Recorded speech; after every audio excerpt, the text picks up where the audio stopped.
देखिए, कांग्रेस ने कितने सिस्टमेटिक तरीके से भारत में अराजकता फैलाने का प्रयास किया। सबसे पहले उन्होंने आरोप किस पे लगाया था? एलआईसी पे। भारत के आम आदमी का सबसे ज्यादा पैसा इंश्योरेंस में किस में लगा है? एलआईसी।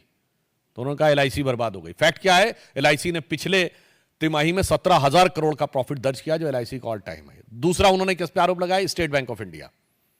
भारत के लोगों के सबसे ज्यादा खाते अगर किसी एक बैंक में है, भारत का सबसे बड़ा बैंक स्टेट बैंक। उन्होंने कहा स्टेट बैंक बर्बाद हो गया है।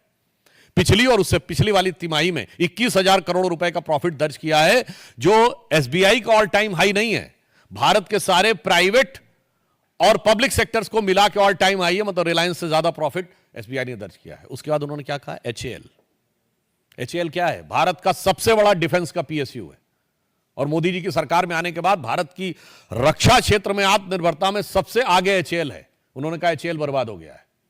ये सिर्फ 1.5 साल पहले की बातें हैं। 2023-24 एचएएल का रेवेन्यू 29,000 करोड़ रुपीस है, जो ऑल टाइम हाई है, और 80,000 करोड़ का उनका पाइपलाइन में है। उसके बाद अब सेबी के ऊपर अटैक।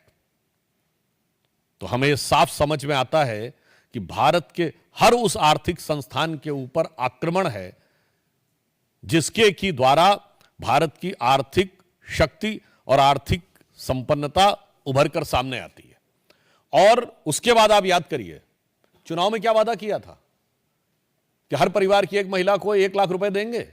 कितने परिवार हैं? 140 करोड़ की जनसंख्या, 4.5 पर्सन पर फैमिली है। 4.5 से डिवाइड करिए, 31 करोड़ के आसपास आएगा। और अभी बजट आया, हमारा रेवेन्यू रिसीव्ड कितना है? 26,80,000 करोड़, यानी 27 लाख करोड़ से कम भारत सरकार की आमदनी है। और कहते थे 31 करोड़ परिवारों में लगभग सभी को 1-1 लाख दे देंगे, यानी 31 लाख करोड़ रुपया बांट देंगे। और बहुत से गरीब और कम शिक्षित लोगों को वो भरवाने में सफल हो गए। ये साफ बात देख लीजिए कि ये आर्थिक अराजकता फैलाने का लक्ष्य है कि नहीं। और साथ में कौन? मैं कांग्रेस से पुनः ये बात जो कह चुका हूं रिपीट करना चाहता हूं, हमेशा विदेशी कंपनियों के साथ आप क्यों खड़े रहते हैं?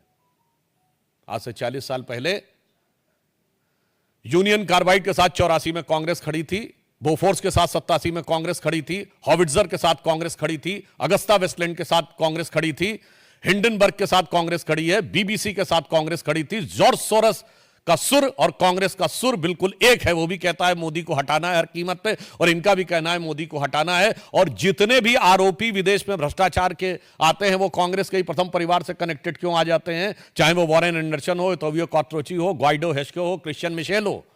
तो मैं कहना चाहता हूं, ये विदेशी कंपनियों से कौन सा याराना है कि भारत के हर आर्थिक संस्थान के ऊपर कांग्रेस का निशाना है।